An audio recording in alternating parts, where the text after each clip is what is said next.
네, 수능 특강 독서 수업이 이어집니다.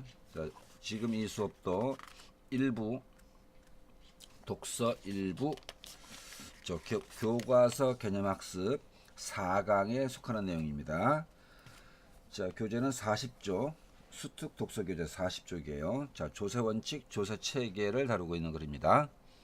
자, 문단 번호 붙이면서 1, 2, 3, 4, 5, 5문단까지 있죠. 자, 문단 번호 붙이고 자, 분석 들어갑니다. 1번 문단, 국가는 그 사회 구성원이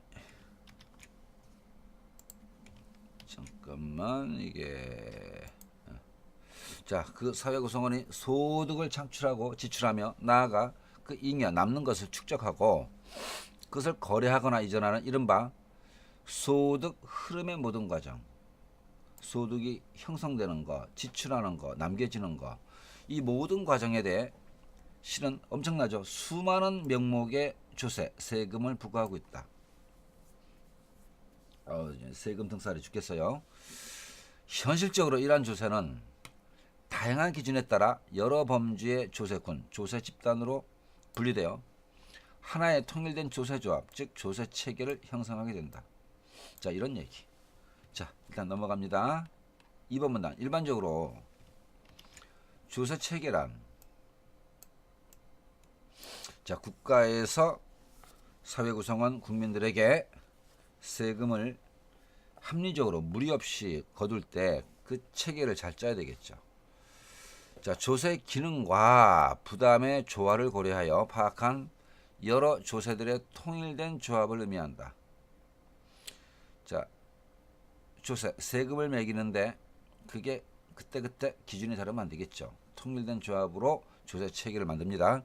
그래서 조세 체계론에서는 여러 가지 조세를 어떻게 조직하는 것이 기능이나 부담 측면에서 가장 이상적인지에 대한 문제를 연구한다. 또 이와 같은 이상적인 조세 조합에 대한 연구를 위해서는 특정 조세군 또는 세율이 바람직한지를 판단하기 위한 기준인 조세 원칙이 필요한데, 이 조세 체계의 이상적인 형성을 위해서 그 바람직함을 판단하는 기준, 조세 원칙이 필요한데, 그동안 자본주의 발전 과정 미주십니다. 자, 조세 원칙의 동그라미, 자본주의가 역사적으로 발전해 왔어요. 자본주의의 발전 과정 밑줄, 옆에다가 통시적이라 써볼까? 시대 흐름에 따라 발전해 왔으니까 시대를 통틀어가는 통시적. 통시적 관점에서의 자본주의 발전 과정에 따라 뭐가 바람직한 기준이냐, 즉 조세 원칙에 대한 다양한 견해가 제시되어 왔다. 밑줄. 이게 이 글이 다루고자 하는 내용입니다. 자본주의 발전 과정에 따라 제시되어 온 조세 원칙, 그 조세 원칙에 대한 여러 견해를 다루는 글입니다. 자, 이제 3번 문단. 자, 괄호칠까요? 자, 네모 쳐봅니다. 초기 자유 자본주의 시기 네모. 자본주의 초기 단계입니다. 자본주의 초기 단계. 보통 자본주의 초기 단계를 상업 자본주의 단계라고 하죠. 자, 자본주의 초기 시기를 대표하는 경제학자 아담 스미스는, 자, 스미스의 동그라미, 바람직한 조세가 갖춰야 할 조세 원칙을 제시한 바가 있어요. 초기 자유자본주의 시기는 자, 시장의 자유를 보장했죠. 정부 개입을 최소화하고 시장에서 알아서 해라. 그러니까 작은 정부, 시장이 맡기면 시장은 보이지 않는 손에 의해서 잘 돌아가. 정부가 나서지 마라는 겁니다. 개인이나 기업 활동의 자유, 즉 시장의 자유를 최대한으로 보장하던 시기. 시장에서 알아서 해라. 그래서 이 스미스의 조세 원칙은 자유자본주의 시장 경제가 갖는 경제 발전의 동력을 인정하고, 자, 자유자본주의 시장 경제, 시장이 자유롭게 자기 기능을 다하는 것, 이럴 때 경제 발전의 동력이 생긴다는 거죠. 시장에 대해서 국가가 시장에 통제를 가하지 않고 시장 질서 내에서 자유로운 활동이 이루어질 때 그때 경제가 발전한다. 이것을 인정하고 그러한 시장 기능에 조세의 개입을 최소화하는 데 초점을 주겠다. 괜히 국가가 세금 많이 매기려고 들어오지 마라. 시장에 맡겨라는 겁니다. 스미스는 어쩔 수 없이 불가피하게 국가가 시장에 개입하는 경우에도 국가가 요구하는 조세, 즉 국가가 부여하는 세금 때문에 그로 말미암아 사회 경제의 자연적 질서가 저해되지 않도록 중립성을 지킬 것을 요구했다. 세금을 생산자 소비자가 있다면 생산자 소비자의 정 가운데 중립적 위치에서 세금을 부여해야지 이거를 어느 한쪽 편들기 위주로 들어오면 안 된다는 거죠. 그리고 조사가 뭐냐? 국가가 시민에게 제공하는 유무형의 서비스가 있으면 그 서비스에 대해 시민이 그 반대급부로 어떤 작용을 받았으면 그 반작용으로 자 서비스 받았으니까 뱉어내야 되겠죠. 그 반대급부로 지불하지 않으면 안 되는 가격으로 간주하고 시민들이 받은 서비스만큼 지불해야 된다. 그것이 조세다. 이걸로 간주하고 국가의 보호 아래 얻게 되는 편익에 따라 조세를 부과해야 한다고 주장했다. 결국 스미스는 작은 정부를 선호하고 시장 기능을 중시하는 그 당시 초기 자본주의 시대적 상황을 배경으로 자원 배분의 효율성을 중시하는 조세 원칙을 제시했던 것이다. 이게 자본주의 초기 단계 조세 원칙을 세운 스미스의 견해였습니다. 이제 시대가 흘렀어요. 통시적으로 19세기 후반이 됩니다. 네모칩니다. 19세기 후반. 자, 통시적 시대 순서입니다. 기업 간의 경쟁 격화, 중소기업 몰락, 대기업 중심의 독점 구조, 중요한 게 독점 동그라미. 19세기 후반 자본주의는 독점 자본주의 단계가 됩니다. 자, 독점 자본주의 시기가 되자 많은 문제가 쏟아져 나왔어요. 부와 소득의 불공정한 분배, 부익부 빈익빈 문제가 대두가 됐어요. 노사 간의 대립. 야, 19세기 후반 보면은 공장 사장들이 참 비인간적인 짓을 많이 했어요. 노동 시간이 뭐 16시간, 17시간 그리고 하루 중노동을 해도 지금으로 치면 짜장면 한 그릇 정도밖에 급여를 안 주고 아주 가혹했습니다. 그러니까 노동자들이 막 쟁의를 일으키죠. 그러니까 노사쟁의가 아주 극렬해졌습니다. 사회 양극화 등이 심화되었다. 이게 독점 자본주의 폐해입니다. 이러한 사회 맥락 속에서 자 바그너 동그라미 바그너는 초기 자본주의 스미스에 비해 재정 정책적 원칙을 강화한 조세 원칙을 제시했다. 그러니까 재정 정책이란 세금을 거두어서 이 세금을 기반으로 한 세금을 쓰면서 정책을 펼치는 게 재정 정책인데 자, 그 당시 부의 불공정, 노사 간 대립, 사회 양극화 이런 것이 있었기 때문에 이런 것을 해결하기 위해서 예산이 책정돼야 되겠죠. 그 예산이 들어가기 위해서는 그만큼 세금을 걷어들여야 되는 거야.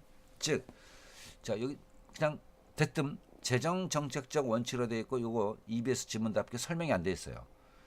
중간에 빠져 있는 게 뭐냐? 이 사회 혼란, 사회적 불평등 문제, 이 문제를 해결하기 위한 일정한 예산이 편성돼야 되고 그 예산이 그런 예산을 고려해서 세금이 거두어진다는 얘기입니다. 그 세금이 뭐다? 세금을 거두어서 이 사회에서 발생하는 이런 문제들 해결하기 위해 필요한 정책 수립과 진행에 관련된 원칙을 세운 게 그 당시에 조세 원칙이었던 겁니다. 스미스를 비롯한 초기 자본주의 경제학자들은 자 이제 스미스입니다. 스미스는 소득, 부의 분배 이거 보이지 않는 손에 의해서 자동 분배되잖아. 정상적인 거야. 이게 뭐 어디에 쏠리거나 그런 것이 아니라 누가 많이 가져갔다면 보이지 않는 손에 의해서 많이 가져갈 만한 근거가 있으니까 많이 가져간 거고 적게 가져갔다면 또 그만한 타당한 근거가 있을 거야. 해서 그냥 내버려뒀어요. 자유경쟁 체제의 자연스러운 결과다. 많이 가져가고 못 가져가고 이거는 자연스러운 결과다. 정당한 분배의 결과다. 이렇게 보고 이 문제를 방치했습니다.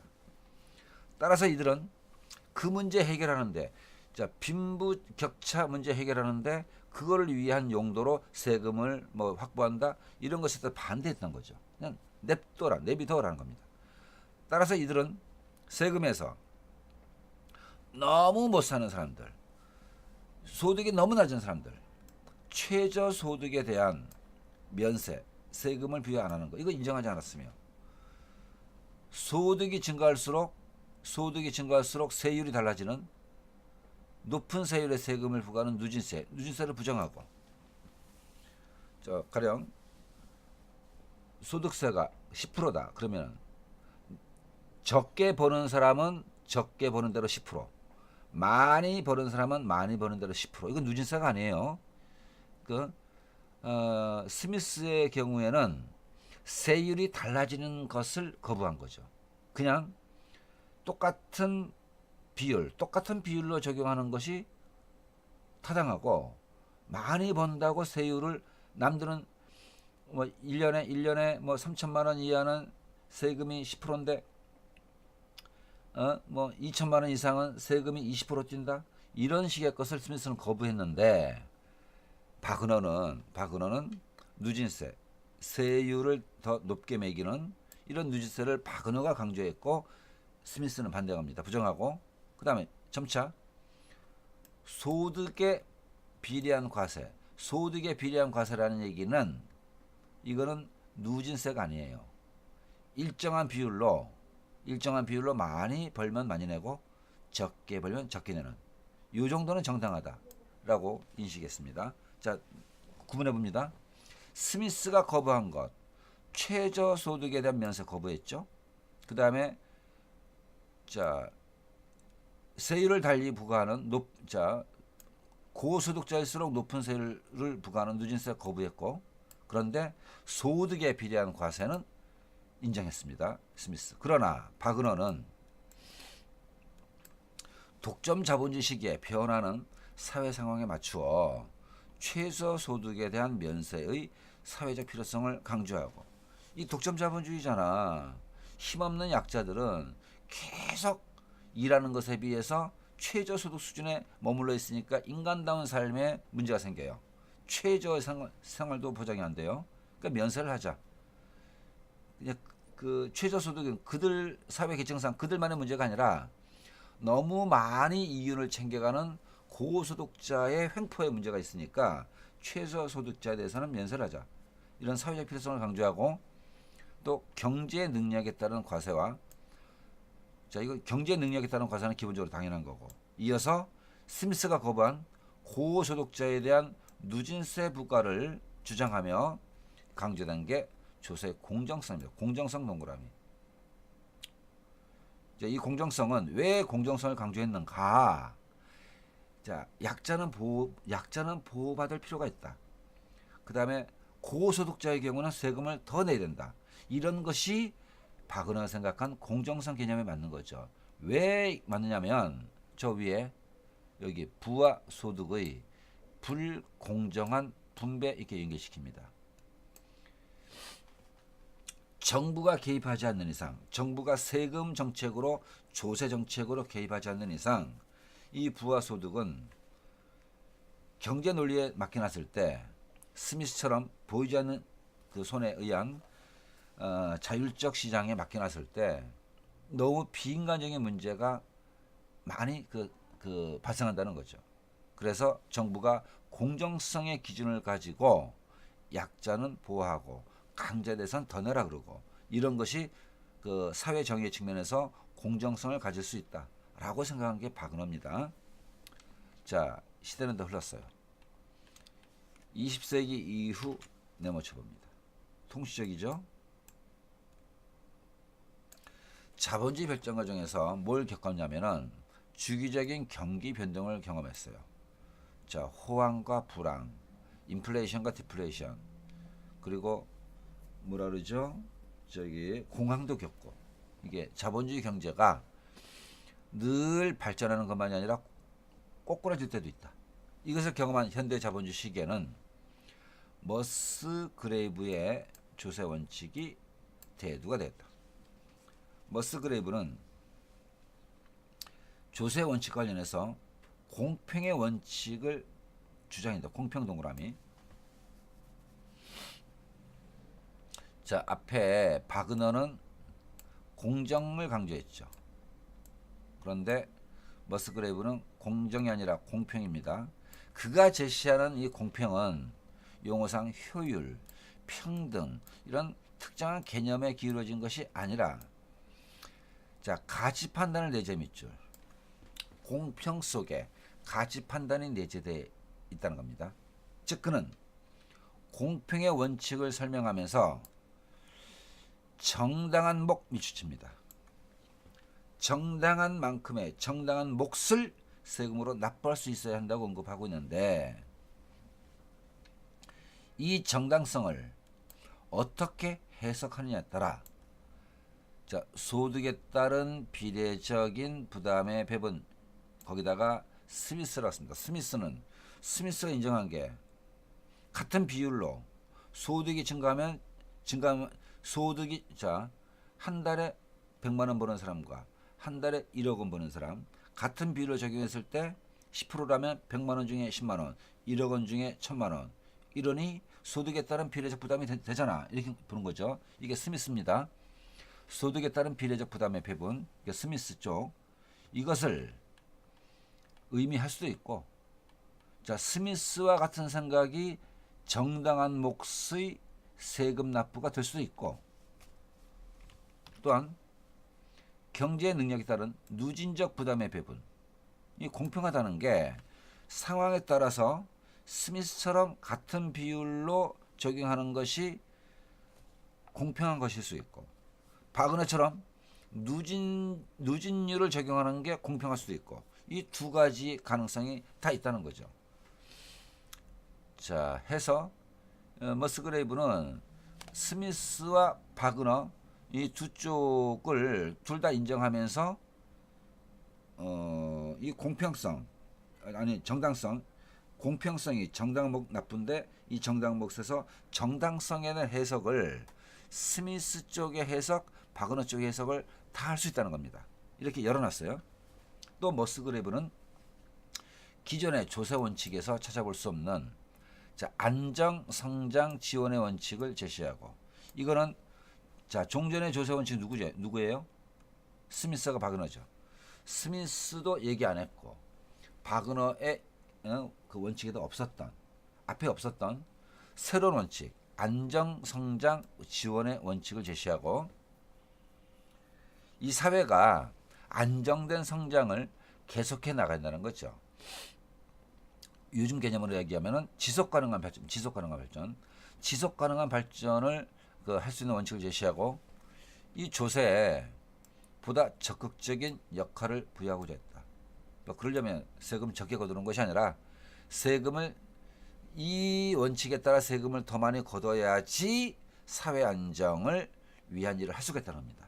즉 그는 자본주의 국가 권력은 자, 이걸 해결해야 된다. 주기적인 경기 변동 문제를 해결해야 돼요. 자, 호황일 때만이 아니라 불황일 때가 있고 공황을 겪을 수 있으니까 그런 문제, 불황을 겪을 수 있는 문제까지도 미리 내다보고 정책을 운영해야 되고 그러기 위해서는 예산이 필요하고 세금을 더 거둘 필요가 있다는 겁니다. 미리 많이 거둬서 불황시를 대비한다. 뭐 이런 게 안정성장 지원의 원칙에 해당하겠죠. 그래서 주기적 경기 변동 문제를 해결하여 경제를 안정적으로 성장시키는 역할을 수행하여 하며 자본주의 국가의 가장 강력한 재정 수입 수단인 조세를 정부가 그런 문제, 경기 변동 문제를 능동적으로 또 선제적으로 조치를 취해가기 위해서는 강력한 재정 수입 수단 조세를 적극적으로 활용해서 이런 역할을 수행해야 한다고 봤다. 뭐 이런 것이 자, 차이가 되겠죠. 자, 정리하면 스미스는 시장에 맡겨라. 그리고 세율은 같은 세율로 적용해도 충분하다. 시장의 자연스러운 상태를 인위적으로 바꾸려 하지 마라라는 게 스미스였다면, 바그너는 빈부 문제 격차에 좀 신경을 쓰면서 누진세 같은 걸 얘기한 거고, 그 다음에 머스그레이브는 국가의 더 적극적인 역할로, 그러니까 불황을 막기 위한 안 좋은 주기의 경기 변동에 빠져들 경우에 대비해서 세금에 기반한 재정 정책을 수행해야 되니까 그런 것도 감안해서 조세 원칙을 짜야 된다라는 것으로 얘기된 것입니다. 자, 이제 이걸 봅니다.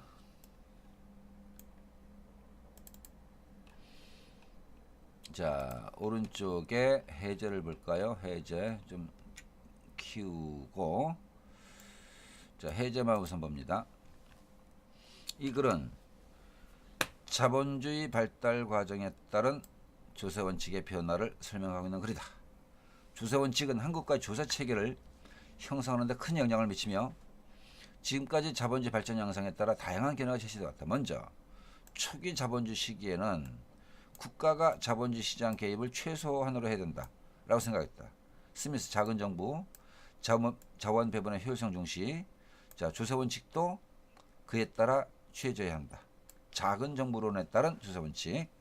그러나 이제 독점 자본주의 시기에 접어들면서 부소득 불공정 분배, 노사 간 갈등이 격화되자 바그너는 자, 이렇게 변하는 상황에 맞추어 자, 최소 소득에 대한 면세, 능력별 과세, 고소득자 누진세 부과, 이런 것이 필요하다는 원칙을 주장했다. 한편 주기적 변동을 경험한 머스그레이브는 자, 공평을 내세웠는데, 바그너가 공정이라면 머스그레이브는 공평을 내세웠는데, 이 공평 개념 속에 정당성을 해석하기 나름으로 스미스와 바그너 양쪽이 다 관련될 수 있는 개념을 가지고 있었어요. 그리고 자, 안정성장을 위한 정책을 마련하기 위한 것도 조세 원칙에 포함되어야 한다라는 것이 주장이 되었습니다. 자, 이제 확인 문제를 풀어봅니다. 자, 1번. 초기 자유자본주의 시기에 스미스는 시장의 기능을 중시했다. 맞죠? 작은 정부 선호했습니다. 맞아요. 그래서 시장에 대한 조세 개입을 최소화해달라. 맞죠? 2번.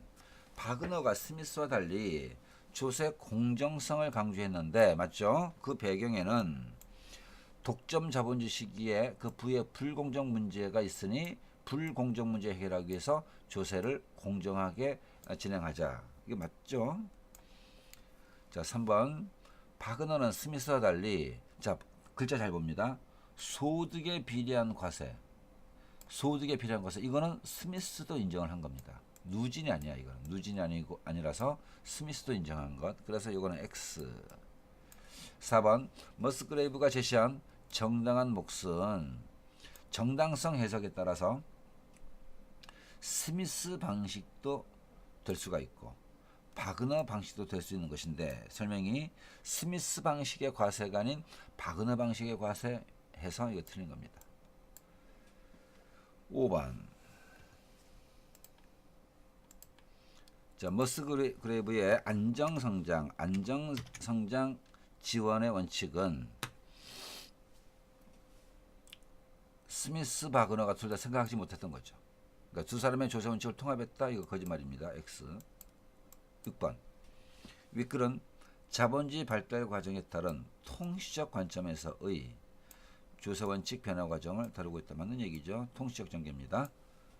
네, 여기까지 조세 원칙을 다룬 글 기본편의 4강을 다뤘습니다. 자, 수고들 많았어요.